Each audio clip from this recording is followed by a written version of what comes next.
where I am. So I can hear it in the air. I can hear it saying cake, coffee, find a tea shop, get away from the computer.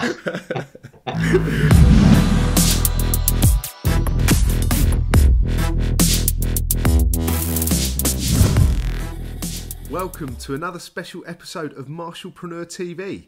It's me, Scott Patterson, bringing you the best online interview show and resource for martial arts business owners. I'm excited to announce this week's guest is none other than BAFTA award-winning and self-protection game-changer, Geoff Thompson. Geoff has written 40 books, 5 multi-award-winning films, several stage plays and hundreds of published articles. His brilliant autobiography, Watch My Back, was adapted into a major motion picture called Clubbed, and he has several other novels, such as Red Mist, being adapted into feature films. Geoff is truly a martialpreneur and is someone who has been there, done it and got the t-shirt. His thoughts on motivation and personal development are also second to none. So without further ado, let's catch up with Geoff. Okay, welcome to MartialPreneur TV. We've got a very special guest with us today. I'm really excited to have him on the show. It's Geoff Thompson. How you doing, Geoff? Very good. Thank you for having me. That's fine. That's fine. It's great. I'm honoured to have you on. So I just wanted to sort of firstly just let everyone know about yourself. I mean, if you wanted to give us a little bit of background about you, if you've been living under a rock, maybe you might not know who Geoff is. If you give us a little bit of a background. Yeah, I've been in the martial arts for 40 years. I'm the Joint Chief Instructor of the British Combat Association. Done 40 books on martial arts and motivation and personal development. I've also gone into filmmaking. So I've done about 40 instructional DVDs, you know, traditional martial arts DVDs. And then I've gone into normal films, you know, like TV, theatre, cinema film. So one of my books has been adapted into a feature film called Clubbed. That was Watch My Back. And I've got my novel Red Mist is being adapted into a film at the moment. Lots of the stories from Watch My Back are making their way into film. So my job at the moment is as a writer, as a motivational teacher, keynote speaker, and still doing a bit of martial arts teaching as well. Not a massive amount, but still doing a little bit. Yeah, that's great. That's great. I mean, what I wanted to pick your brains about really was the fact of, like you say there, you've branched out into a world of, you know, a very entrepreneurial career path, and you're doing as you said, DVDs, books. You won BAFTA awards for writing. Yeah. What I wanted to know was like what started the path to that really, because I know myself as a martial artist and an instructor, that you sort of tend to feel the only route is teaching classes. I think it's safe to say most guys, I think, you know, it's sort of, you just assume that and running a school. Yeah. So I just sort of wanted to get to know really what was the first start for you in branching out into, say, like products or writing. What was the sort of first start where you sort of took your knowledge and brought it into another field really? It was that feeling that the information I was getting wasn't honest, it wasn't congruent. I don't think it was dishonest. Mm-hmm. Most of the information I was getting was subjective. I was reading I had lots of fear. I suffered from depression, and I was very fearful. I had a very very sensitive sympathetic nervous system. So it kept me stuck in factories until I was in my 30s. Mm-hmm. I was too afraid to go out, and every time I picked up a book to try and overcome these fears, to try and learn about these fears, you know, you buy books that say this will tell you how to overcome your fear, but they didn't. They did, you know, most of them didn't even admit they had fears. Most of the people I trained with were the same. They weren't forthcoming about fear. So I ended up thinking I'm just the only person in the world that feels afraid. Even when I got my black belt, it didn't really help. I was still afraid, because now I was a black belt and afraid. So it was even more pressure, because it's like everyone expects so much of you when you're a black belt. But I recognised when I met a real situation, I was overwhelmed by the stress response, and I wanted to find out what that was and what I could do with that and how I could overcome that. And all of the books on the market were not talking about that. They were all talking about these kind of heroic characters who looked like they didn't feel fear, they didn't experience fear. So I wanted to find out more about that, and there wasn't anything on the market. So eventually I tired of being afraid, I decided to confront my fears. So I wrote down my fears on a pyramid, the least fear at the bottom and the worst fear at the top.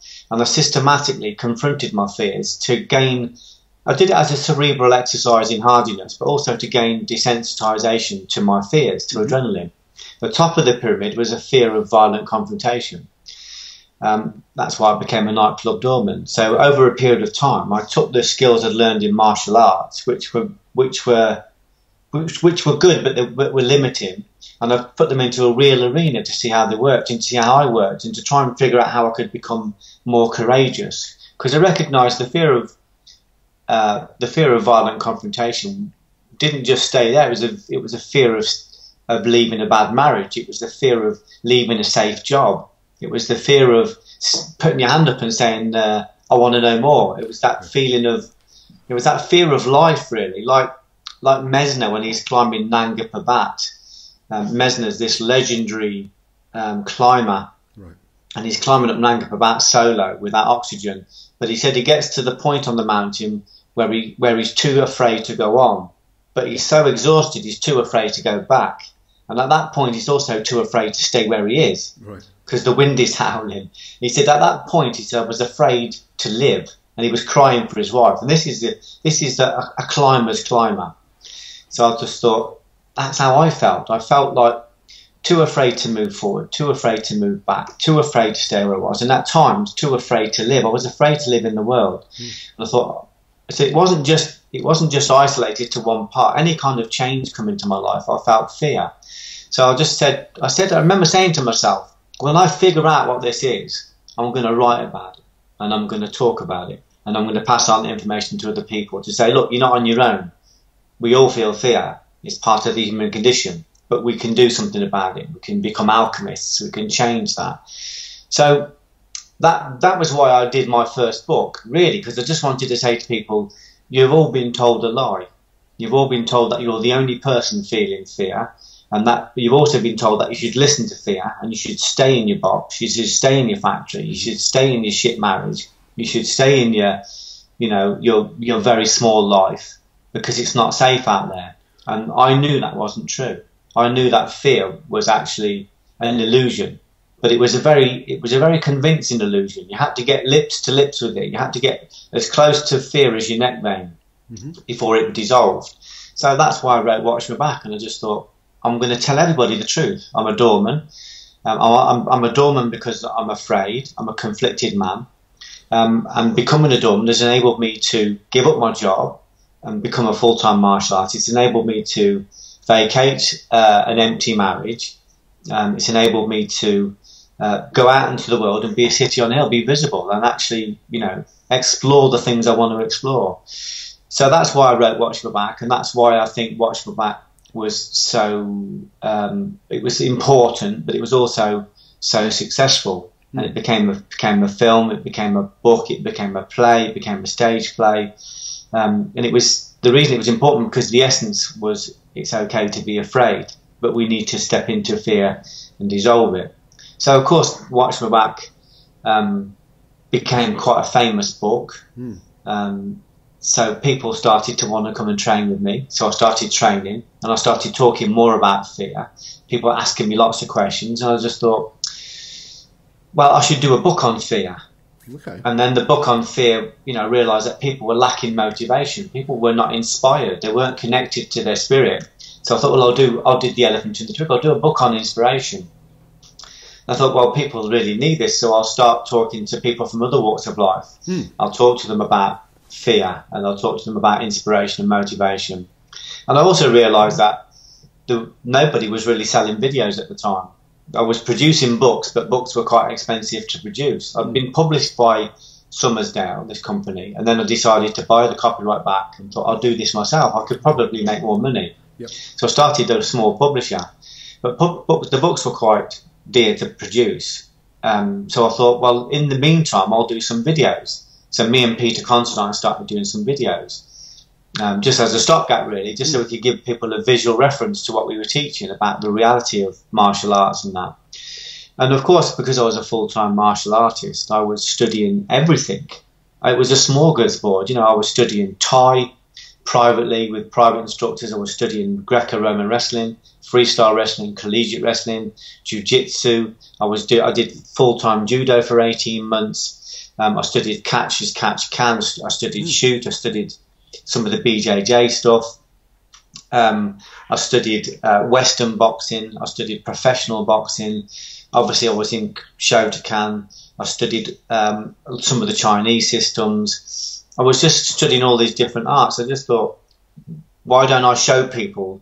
Why don't I put these arts on video? Because nobody was doing it. Nobody was selling them. Yeah. I'll put them on video so people have got a visual reference if they want to look at Greco-Roman wrestling.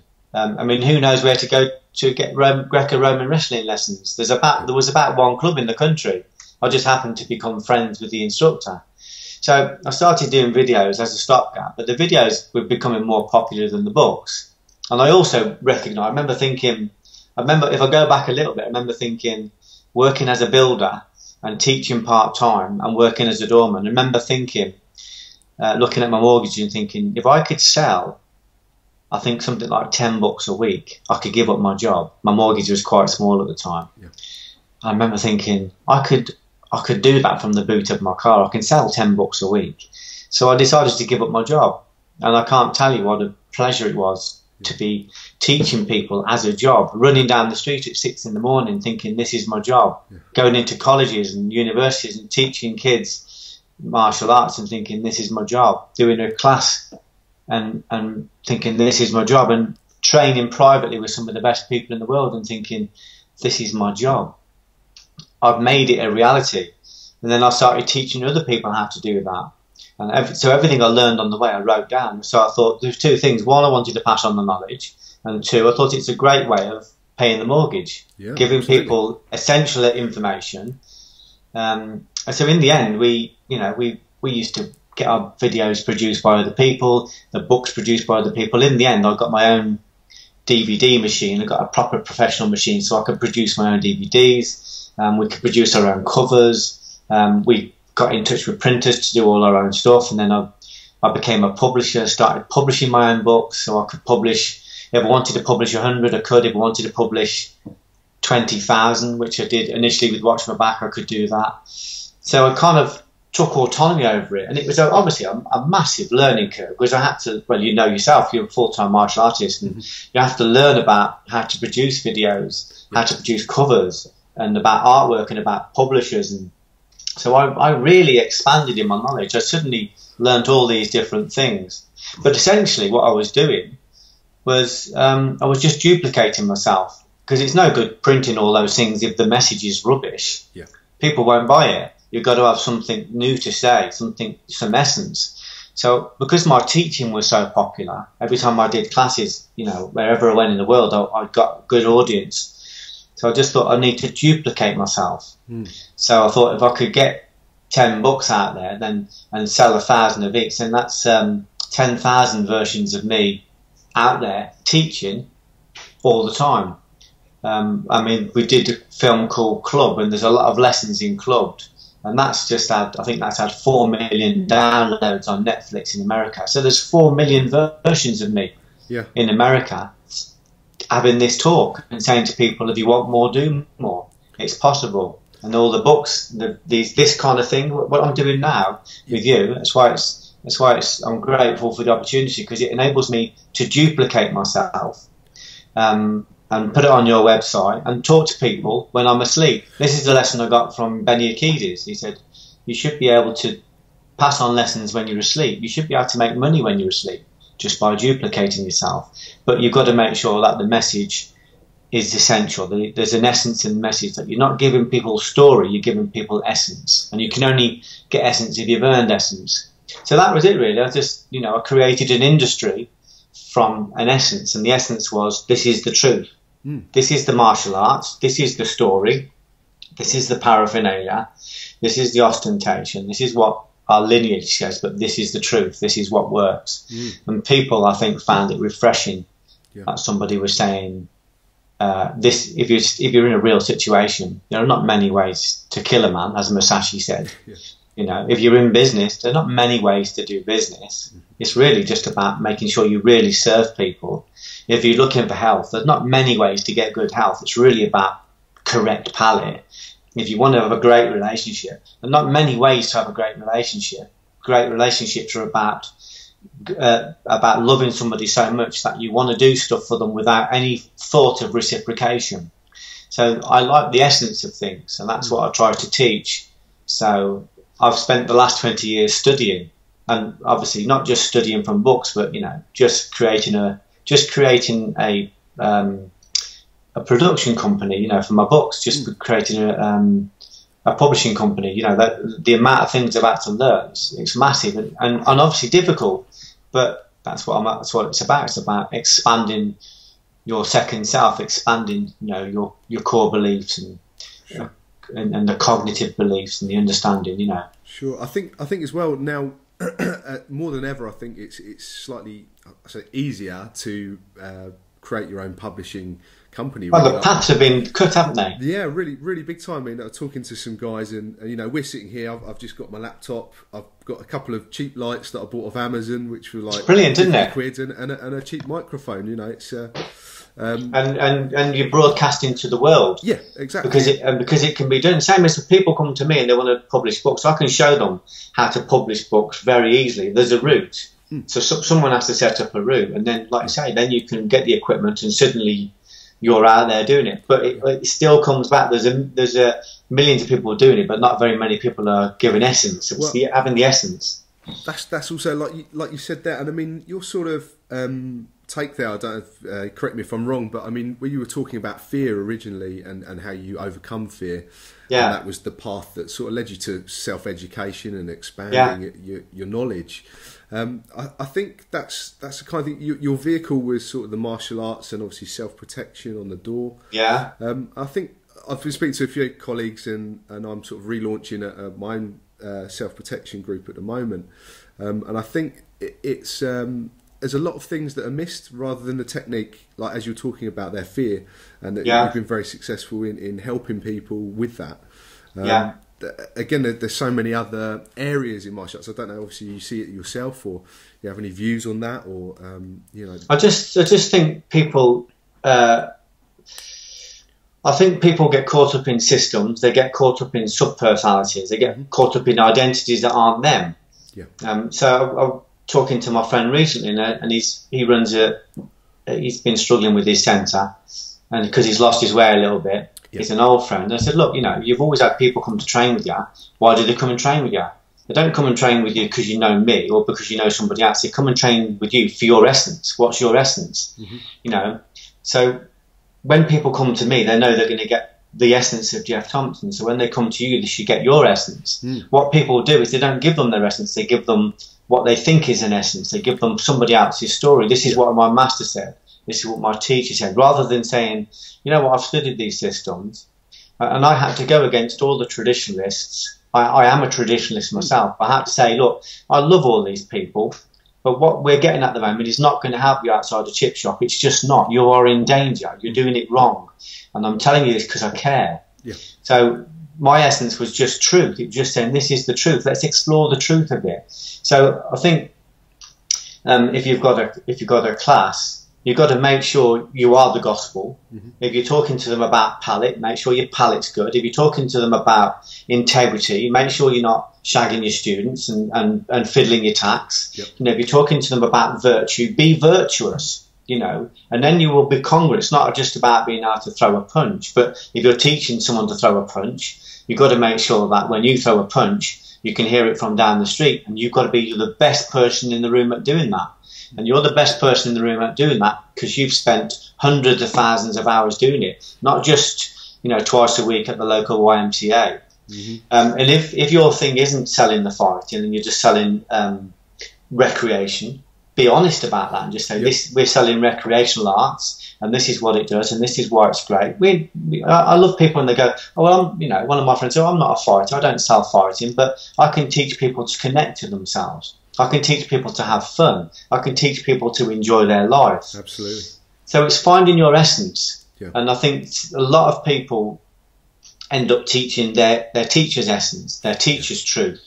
Yeah. And that's not their truth. So it's not congruent. And they don't really believe it themselves, even though they think they believe it. So it's finding your essence. and making sure that if you're teaching, whatever you're teaching, make sure you are actually what you're teaching.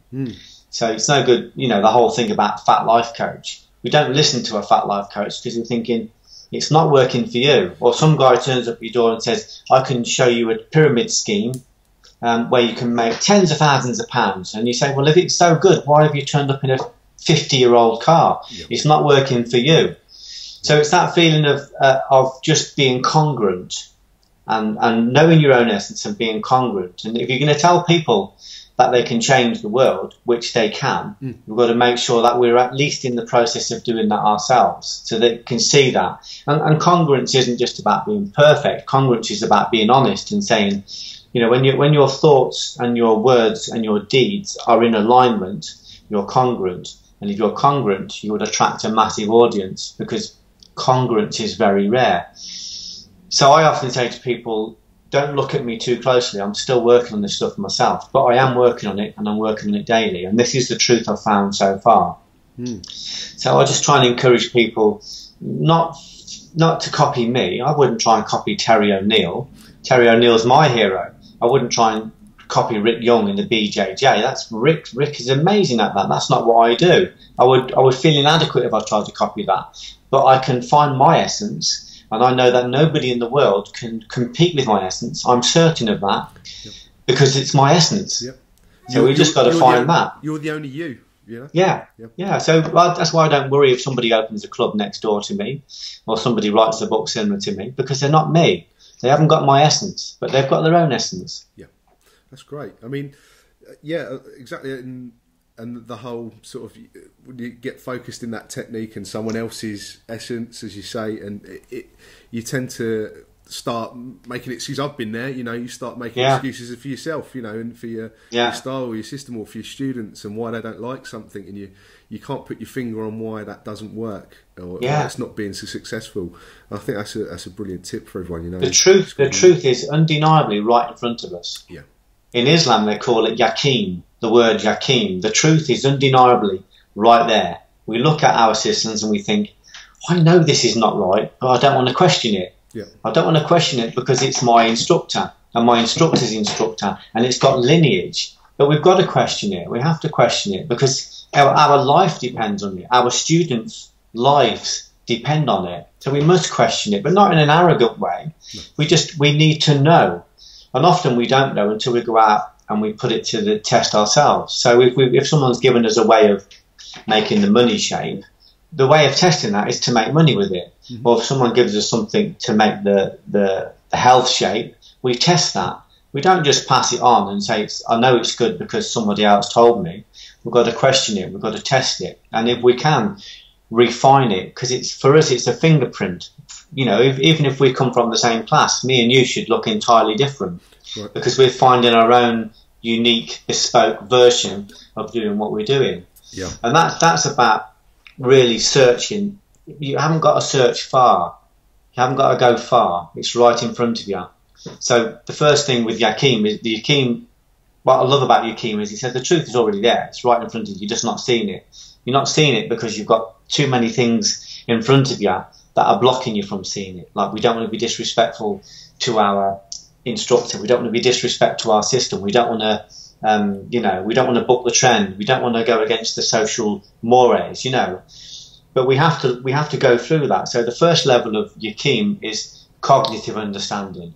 Right. So first of all, we have to cognitively understand something. So when I was younger and people said, people like you do not like books. You're a working class kid, don't get above your station. I didn't know anybody in my life. I've never met anybody that had written a book. So for me, it felt impossible.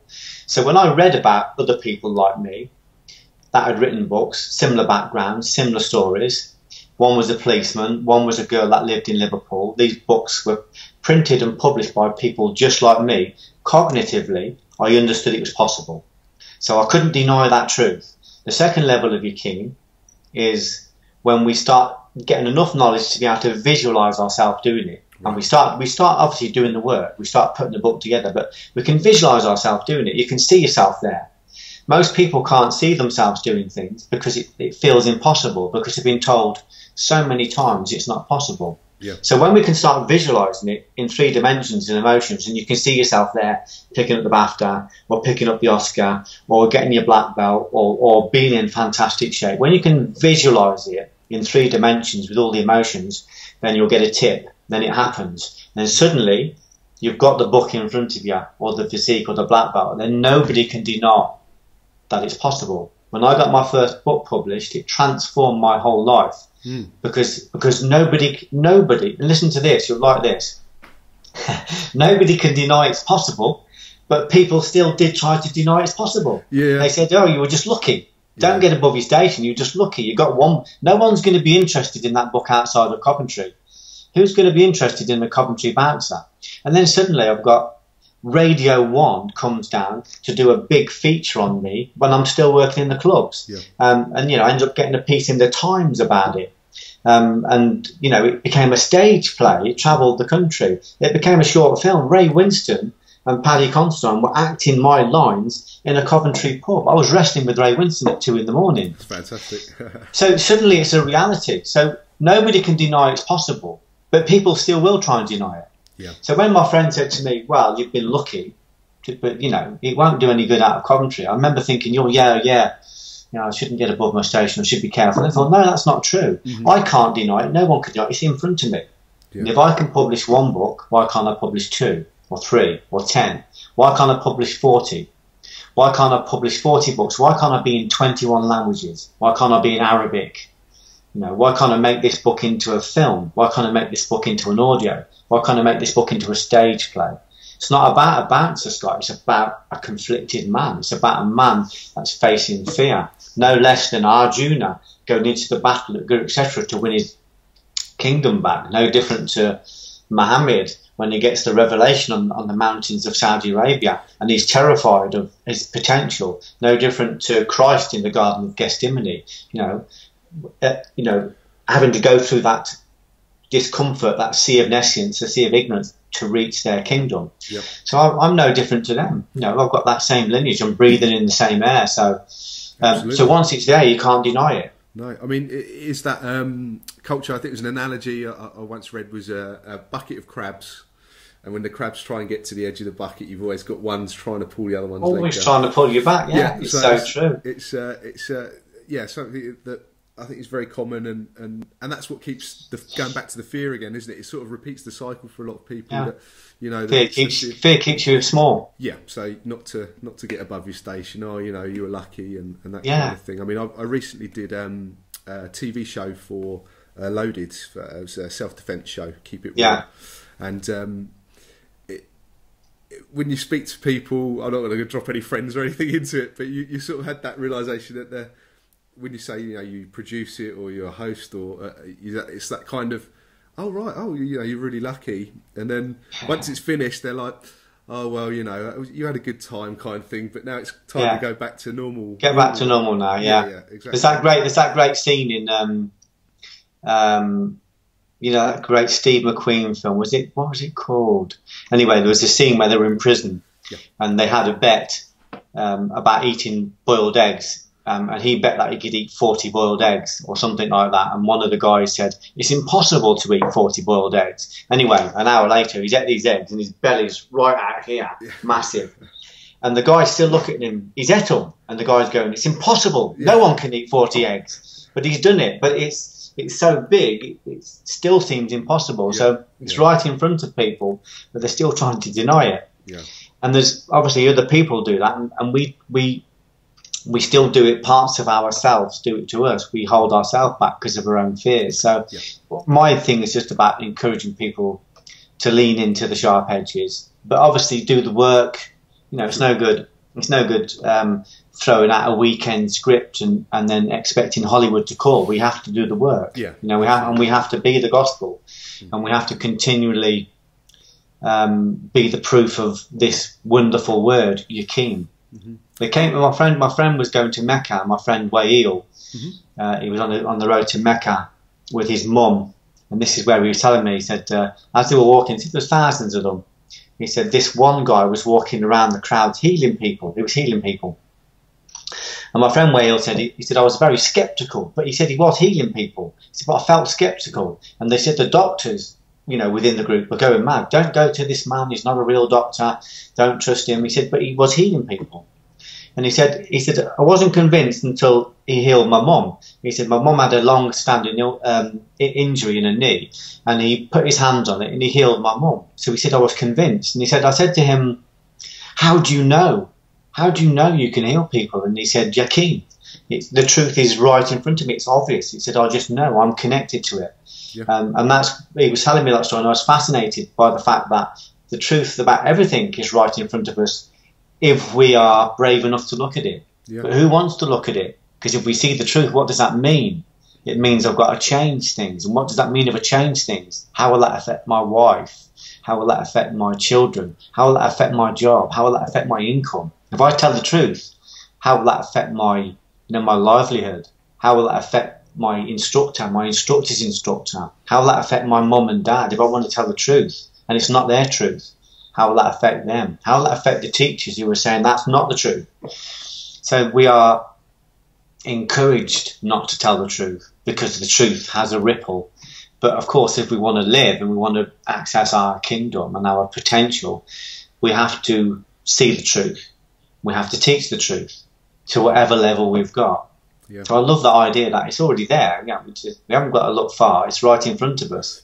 Absolutely. But the realization is quite scary because you know, oh, so there's quite a bit to do then. Yeah. And I think sometimes you get to that point as well. You go, I've been going down the wrong road for a long way, and sometimes it's just easier to just be ignorant and keep going. Oh man, you've got I did a job for somebody once, and I had to go to London, and the M6 where I live, the M6, the roundabout to the M6 goes two ways. It goes north to Birmingham, and the M6 goes south to London, and the M6 becomes the M1 after about 10 miles. So I've not done much travelling, and I got on the M1 thinking I'll see signs for London any time, and every sign that come up there was nothing for south, nothing for south, and I didn't know enough about geography just to realise that of course Solihull and all that is not on the way to London. I didn't want to see the signs because the signs meant you're going the wrong way. And then eventually I've gone. Anyone that's been in the car, sorry, I was going to say anyone that's been in the car with me, they know I'm no good at direction. But sorry. Suddenly you're looking at the signs and thinking, oh no, I'm definitely on the wrong road, and now I've got to turn around and go back. But we have to look for the signs, and the signs are there all the time. So it's very exciting, the potential and what we can learn and what we can do. It's very exciting, but it can be quite scary because, like I said, you know, I've got an amazing relationship with my wife. Do I want to affect that? My first marriage broke down because I saw the truth, because I just was so excited about my potential. You know, even people that love me said, you know, I'm not just talking about criticising, but harshly attacked me. You know, do you realise can you bleep this? Yeah, I can bleep it. Yeah. One of somebody that loved me very much. I was doing my kata in the garden, thinking I'm going to change the world. I'm going to be a big martial artist. As a black belt, she says, "Do you realise what you look like out there?" And you come back in, and it's hard to get that off the hard drive because you're just thinking, "Oh, fucking hell, what's the point? What's the point if I'm that?" And my first play, she ripped it up and threw it in the bin. My first play, and I said, "Where's my play?" She said, "It's in the bin with all the other rubbish." It was disgusting. It was lots of swearing in it, and you just feel that it's like somebody's stabbed you. And that wasn't because she wasn't a good girl. That's because she was afraid. I didn't know that at the time, but she was afraid. She was very afraid she was going to lose me. So when I started to see the truth and head towards the truth, people attacked me verbally and attacked me physically. And the guys at work were like, you know, this is a safe job. Jobs like this don't grow on trees. Why can't you be happy with what you got? Why can't you be happy where you are? Because it's not my potential. It's not my dharma. I'm not happy because I know I can do more. I can experience more. And I suppose a lot of people don't see your visualization. You know, you started to see where you wanted to go, and that's that. Well, they don't see it, and they do see it. They don't see it because they don't want to see it, and they do see it. That's why they're terrified. Because it's like, and I'm thinking, well, I don't want to do it on my own. I want you to come with me. I didn't want to split up with my wife, my first wife. I didn't want to. I wanted her to come. I wanted to train with me. I wanted her to come do all the stuff. my dream was to have a partner that would do it with me. And as it turned out, my second wife, you know, I met her through training, Sharon, and, you know, she's always trained with me. We've travelled the world together teaching, and I can't tell you what a blessing it is. And now when I'm doing the films, she comes on set, you know, she's involved in all that. She runs the business, you know, so it's fantastic. You know, she's kept up with that. Yeah. That's great. I mean, Geoff, you're obviously very well educated. You're even though you say you come from a working class background, I can tell, you know, obviously the conversation we're just having here, you know, you refer a lot to like the Quran, the Bible, different things I've seen on your podcast, different teachings and methodologies. So obviously, do you do a lot of self-study? Yeah, I've always been an autodidact. I've always taught myself, learnt myself. And my teaching I followed my intuition. So it leads me towards books, towards teachers, towards experiences.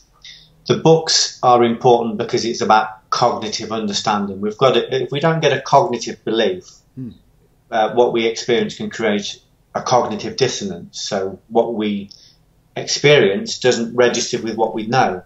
So we get out of balance, we get disorientated, and if it's too much, it can create psychosis. So we have to develop our brain cognitively to be able to take in the new experiences. Otherwise, you're suddenly somewhere and you can't cope with it. When I did my first play, I sent it to the best theatre in the world for new playwrights, the Royal Court in the West End, and they took me on and they brought me into their writers group. And I kept saying to my wife, "What does it mean? What does it mean? What does it mean? What does it mean?" I couldn't really get what it meant. She said, "It just means that they see your voice. They see you've got potential. They want to help you." But what does it mean?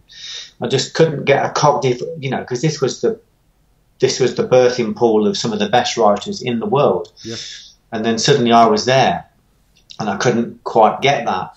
Makes sense. Couldn't understand it. Yeah. So I had to be around a few people who were like me, like Jim Cartwright. We come from a similar background, who'd also done it, who'd also walked that path.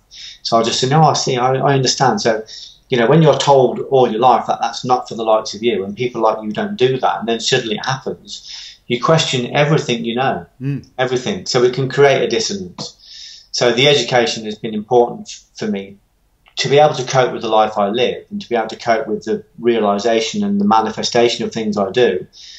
I have to have a cognitive understanding. So I've got to have the cognitive infrastructure to be able to take that in. Otherwise, like I said, it can quite easily create a psychosis. I've seen people have breakdowns, marriage breakdowns. I've seen people kill themselves rather than leave, you know, like even just to leave an area. I had a friend who lived in a rough area, and we were trying to encourage him to go to greener pastures so he could expand. But just leaving that area and everything he knew created such a dissonance in him that he ended up committing suicide. And I've seen it happen a lot. Yeah. I've got a friend in Australia who just wanted to leave his job. He worked on his mum and dad's farm, but he was very, very unhappy. And they emotionally blackmailed him and kept him in there, you know. And the first I knew about was his girlfriend got in touch with me and said, "I was suicidal, but he's a big fan of your books. Would you speak to him?" And I said, "Yeah, of course." And I said, "Have you spoke to your dad about it?" He said, "I've told my dad I'm suicidal." And his dad, he told his dad he was suicidal, and his dad still insisted that he stayed. That's the power of conditioning. Yeah. And this guy felt he would rather die than go against his father. So we can't underestimate how powerful conditioning is. So he needed to speak to somebody like me who'd already done that, who'd already gone down that path. So I could say to him, "It's okay. On the other side of that fear, things will be fine, and you must follow your dharma. You know, you must follow your own bliss. You know, your dharma is not your dad's dharma or your mum's dharma. Your dharma is yours." And he did. He ended up leaving, but not before his dad punched him in the face, literally. So when your parents would rather you kill themselves than change something to make that made them uncomfortable, you know social conditioning and cultural conditioning is very powerful. Absolutely. So we can't underestimate it. So we have to move towards it gradually. So the reading and the education for me has been about expanding myself intellectually. Yudhishthira in the Mahabharata the Hindu Bible, one of the Hindu Bibles talks about, he calls it the second self. In Freudism, they would call it the internal parent, the old core beliefs. They call it the superego. So that's the internal parent. Everything we know, who we are, what we are, is in that mind space. And for us to move forward, we have to expand the second self. In other words, we have to educate. We have to confront old beliefs. We have to dissolve old beliefs, and we have to create new beliefs. And that comes in 3 stages: cognitive understanding, being able to visualize ourselves doing it, so the mind gets prepared for it, yep. and then actually being able to do it. Seeing something, visualizing it in 3 dimensions, prepares the brain for the actuality, so that the brain doesn't fall into cognitive dissonance or psychosis. Because the brain, or the mind, or they call it the mind body, doesn't know the difference between what we strongly imagine and what we experience. So we give it lots of practice. We give the brain lots of practice by experiencing it again and again and again in our mind. So eventually when it happens, the brain says, oh, we've done this 50 times. We've done this 10,000 times. So that's what I practice visualization. It's not like a kind of new age folly. It's about preparing the brain. I mean, I can understand that myself. I had cancer last year. Wow. Just been a year in May. This May coming up that I've had to clear, and a lot of my treatment. Obviously, the treatment itself done a lot of the good, but I noticed with myself, I visualised it doing good to me. Yes. If that sounds crazy, that's how I used to. Actually works, yeah. Yeah, and I swear by it. And my cancer counts went down by half each chemo cycle. Yeah. And they're actually surprised on the state of the tumour and everything, and how it reduced down. But I also saw there was a big influence on people.